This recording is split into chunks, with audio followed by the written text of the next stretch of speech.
Pendidikan sejarah di negara kita masih boleh dilihat mempunyai banyak lompong-lompong kosong yang boleh diisi, kerana apabila dikaji dan dikaji dengan lebih mendalam lagi, wujud terlalu banyak fakta sejarah negara kita yang tidak dapat diceritakan secara terperinci dalam buku teks mata pelajaran sejarah negara kita. Salah satu topik yang kerap kali dibangkitkan serta mampu menimbulkan rasa kurang senang di kalangan masyarakat kita adalah sejarah migrasi kedatangan kaum India dan Cina ke Tanah Melayu yang mengubah pola masyarakat dan sistem sosial yang ada sebelum migrasi berlaku. Persoalan yang sering ditanya tetapi cukup takut untuk dibincangkan secara terbuka adalah berkenaan kemasukan kaum Cina ke Tanah Melayu. Mengapa perkara ini berlaku dan apakah faktor yang menyebabkan jutaan warga Cina melarikan diri ke sini? Mari kita rungkaikan serba sedikit. Rekod kedatangan orang Cina sejak abad ke-15. Migrasi besar-besaran masyarakat Cina ke Tanah Melayu berlaku sekitar abad ke-19.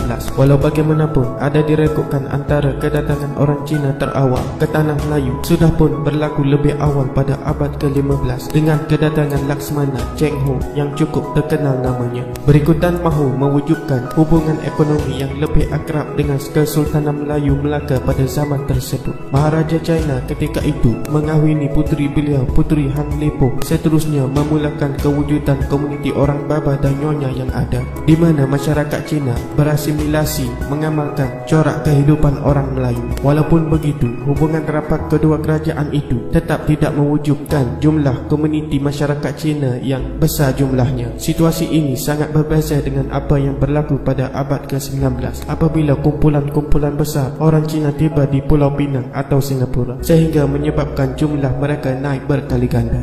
Dalam rekod individu Cina di Pulau Pinang pada tahun 1812 dilaporkan hanya berjumlah 7,500 orang, namun angka itu naik kepada 36,000 orang pada tahun 1860. 30 tahun kemudian pada tahun 1891, sensus masyarakat ketika itu mencatat wujud 86,000 orang Cina di Pulau Pinang, hampir menyamai masyarakat Melayu seramai 92,000 orang. Jumlah orang Cina di negeri-negeri selat termasuklah Singapura meningkat 2 kali ganda dalam tempoh 20 tahun dari tempoh 1871 hingga 1891. Ini sekaligus menunjukkan wujud situasi yang dilihat menggalakkan orang Cina berpindah ke Tanah Melayu, khasnya mereka yang tinggal di selatan China dari daerah Guangzhou, Fujian, Fuzhou dan Guangdong. Persoalannya di sini mengapa? Pengaruh British menggalakkan migrasi ke Tanah Melayu. Selepas perjanjian British dengan Belanda membahagikan jajahan mereka di Asia Tenggara, British berjaya menguasai 2 pelabuhan penting dunia ketika itu, iaitu Pulau Pinang, Melaka dan Singapura. Selain itu, revolusi industri yang berlaku di England memerlukan pengumpulan sumber-sumber serta bahan mentah yang diperlukan bagi menjayakan rancangan mereka mengubah sistem ekonomi di Britain. Ekonomi di China pula ketika itu berada dalam keadaan sangat tidak stabil. Jumlah populasi yang meningkat mendadak daripada 300 juta pada awal abad ke-19 ke 400 juta pada tahun 1850, menyebabkan aktiviti pertanian perlu dilakukan dengan banyak. Bagaimanapun, usaha membuka ladang kerap menyebabkan kawasan bukit mula diratakan sehingga menyebabkan berlaku banjir besar di banyak kawasan di China. Bagi melemahkan ekonomi masyarakat China ketika itu, orang Eropah menggunakan satu taktik yang sangat licik. Berikutan larangan bahan candu di China yang bermula sejak abad ke-18, orang British mula mengekspor lebih banyak candu melalui pelabuhan di selatan China secara haram, sehingga menyebabkan jumlah candu yang ada terlalu banyak dan pemerintah China hilang kawalan. Ekonomi China yang pada awalnya kokoh mula berdepan defisit selepas candu menguasai masyarakat mereka. Ekoran permintaan yang tinggi menyebabkan wang perak yang digunakan di China mula mengalir keluar ke negara Eropah. Kesan daripada pengaliran keluar perak dalam usaha mengimport candu masuk ke China, ekonomi China mula mengalami penyusutan ketara sehingga menyebabkan pengangguran di kalangan rakyat mereka berlaku. Pengangguran menyebabkan terlalu ramai warga selatan China hidup dalam keadaan susah, terpaksa menyerah hidup menjual hasil pertanian mereka pada harga yang rendah sambil mencari jalan mendanai ketagihan candu mereka. Usaha kerajaan China menghentikan ketagihan candu di kalangan masyarakat mereka berdepan kegagalan selepas pemerintahan China merampas kotak-kotak candu daripada kapal milik orang Eropah. Tindakan itu dilihat sebagai satu bentuk pengisytiharan peperangan. Berdepan dengan kuasa Eropah yang mempunyai kemampuan senjata api lebih baik, pemerintah China memilih jalan diplomasi. Perjanjian Nanjing dimenterai pada tahun 1842 yang memberikan British kuasa kepada Hong Kong, seterusnya membenarkan pedagang barat masuk ke 5 pelabuhan di daerah-daerah selatan China. Ini adalah langkah terpenting yang membuka migrasi orang Cina ke Tanah Melayu. Didesak tekanan ekonomi,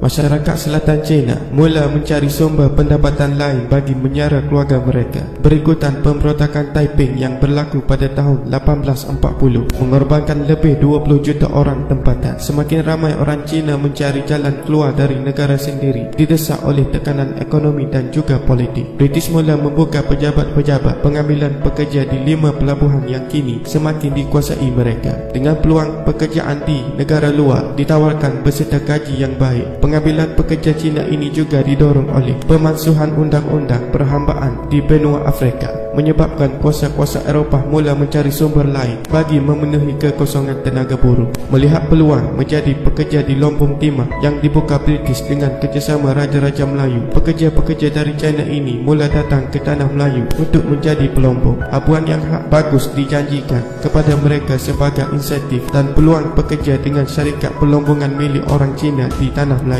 dilihat sebagai jaminan masa depan yang lebih baik berbanding di tanah sendiri. Kebanyakan pekerja Cina dibawa ke Tanah Melayu dengan cara hutang. Majikan yang menggajikan mereka akan membayar dahulu kos pengangkutan bagi membawa mereka. Jadi ramai pekerja sanggup datang kerana mereka tahu mereka tidak mampu mengeluarkan belanja sendiri untuk pergi bekerja. Rancangan kos yang ditanggung majikan itu perlu dibayar semasa mereka bekerja dan selepas mula mendapat untung. Pekerja-pekerja Cina ini akan pulang kembali ke China memulakan hidup baru selepas kontrak perjanjian mereka dengan majikan berjaya ditebus. Walau bagaimanapun, ramai melihat Tanah Melayu mampu memberikan mereka kehidupan yang lebih baik berbanding di China. Jadi dianggarkan hanya separuh daripada jumlah yang dibawa masuk British pulang. Selebihnya terus menetap di Tanah Melayu sebagai warga negara Britain sebelum diberikan status kewarganegaraan Malaya Malaysia selepas negara kita memperolehi kemerdekaan.